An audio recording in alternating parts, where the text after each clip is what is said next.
we continue to look at the spiritual meaning of some Christmas specials, of some Christmas classics. And one tremendous one is How the Grinch Stole Christmas, written by Theodore Geisel, better known as Dr. Seuss, in 1957.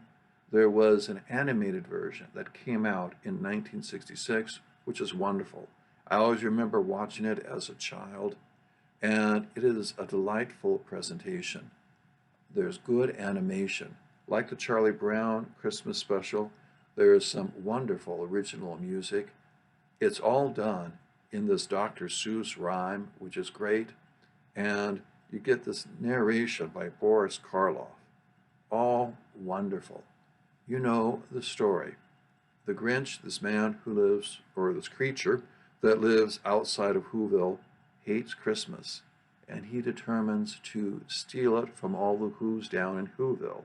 And Christmas Eve, when everyone's asleep, he sneaks in dressed up as Santa Claus, and he takes all the decorations, all the presents, all the food. He packs it all up, and he leaves.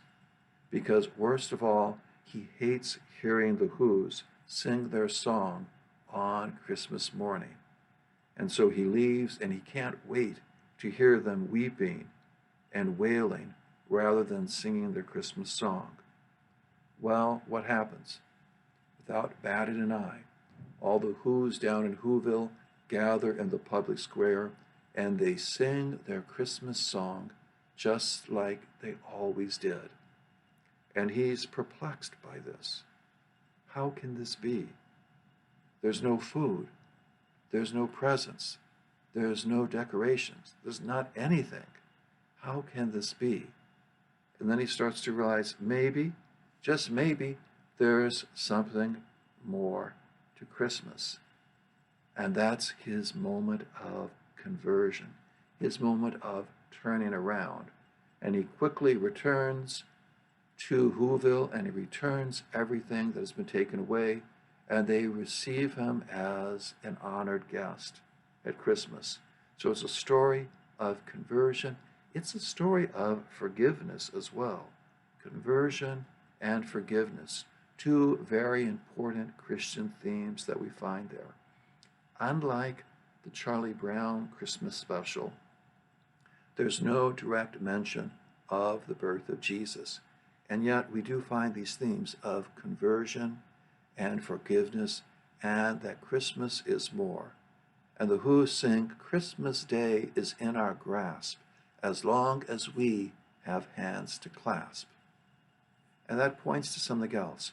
What we really celebrate at Christmas is what we call the incarnation. God becoming human in the person of Jesus. Not reincarnation, but incarnation. Jesus comes as the human face of God. St. John talks about what we have heard, what we have seen, and what our hands have touched.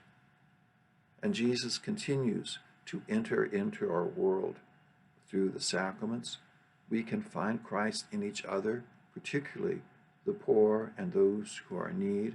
And so we too can remember Christmas Day is in our grasp, as long as we have hands to clasp. Again, a very blessed Advent, and then a very blessed Christmas to everyone.